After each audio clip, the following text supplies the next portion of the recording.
Assalamualaikum warahmatullahi wabarakatuh. Perkenalkan, nama saya Aljannah BP 18, jurusan Teknik Informatika UPI PTK Padang.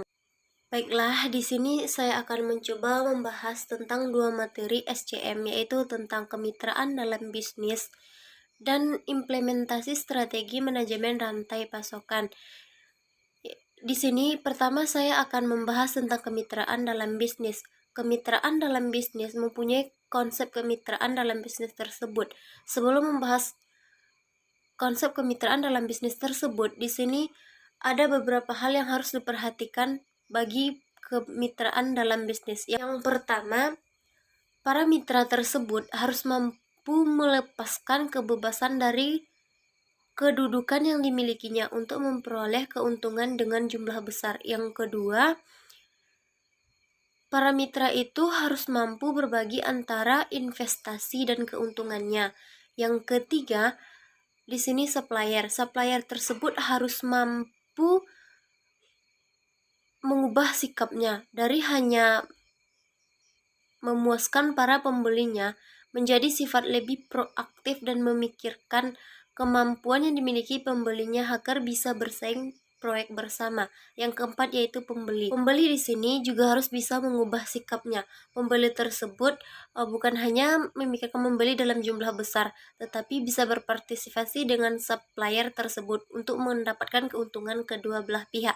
Yang kelima, tidak hanya investasi dan keuntungan yang hanya dipikul bersama, melainkan biaya yang timbul dengan skala besar. Tetapi jangan juga dipikul oleh salah satu pihak, melainkan pihak mitra yang bekerja sama tersebut dan memperoleh jaringan secara supplier secara keseluruhan. Prinsip kemitraan. Prinsip kemitraan tersebut dibagi menjadi 6. Yang pertama, mempunyai tujuan yang sama, saling menguntungkan, saling mempercayai, bersifat terbuka, mempunyai hubungan jangka panjang, serta melakukan perbaikan terhadap mutu, harga, dan biaya. Selanjutnya, langkah pertama yang harus ditaklukkan oleh kemitraan bisnis adalah masalah internal, mulai dari dalam organisasi perusahaan. Bekerja sama secara intern di sini bukan hanya bekerja sama untuk saling membantu, tetapi bersama-sama melihat proses perusahaan tersebut dan memiliki rasa tanggung jawab terhadap perusahaan tersebut dan memikirkan keuntungan bersama juga. Langkah pertama yang harus ditaklukkan kemitraan bisnis adalah masalah internal, mulai dari dalam organisasi perusahaan. Di sini bekerja sama secara intern bukan hanya bekerja sama untuk saling membantu, tetapi bersama-sama melihat proses perusahaan tersebut dan mempunyai rasa tanggung jawab terhadap perusahaan tersebut dan memikirkan kepentingan untuk bersama pula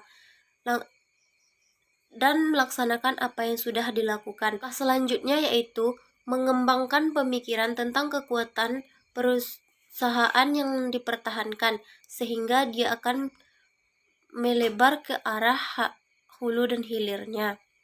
Tujuan dari kemitraan berbisnis yaitu haruslah berfokuskan diri pada optimalisasi seperti pada model yang telah dijelaskan di atas. Kemitraan bisnis haruslah mulai dari perusahaan sendiri secara internal, barulah dikembangkan pada perusahaan luar dalam satu rangkaian rantai peristiwa secara eksternal, kemudian baru bersungguh-sungguh secara keseluruhan dalam mengembangkannya dan merupakan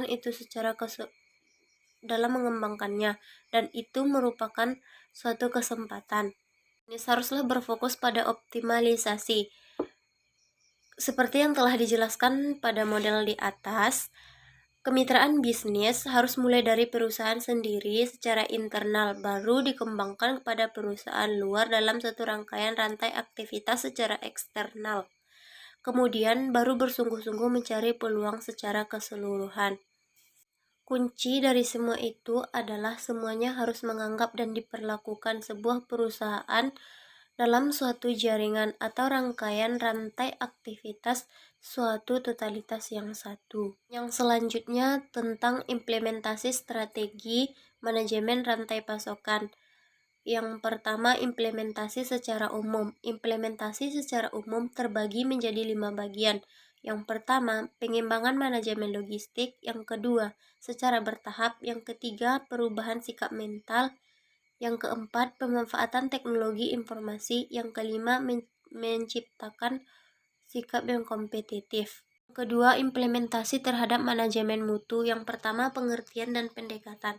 Pengertian mutu tidak lagi hanya sesuai dengan spesifikasi, tetapi lebih dari itu. Pendekatan yang dulu dilakukan yaitu pas sistem tidak dapat dilakukan lagi. Sekarang dilakukan dengan full system sesuai dengan keinginan dan tuntutan para pelanggannya.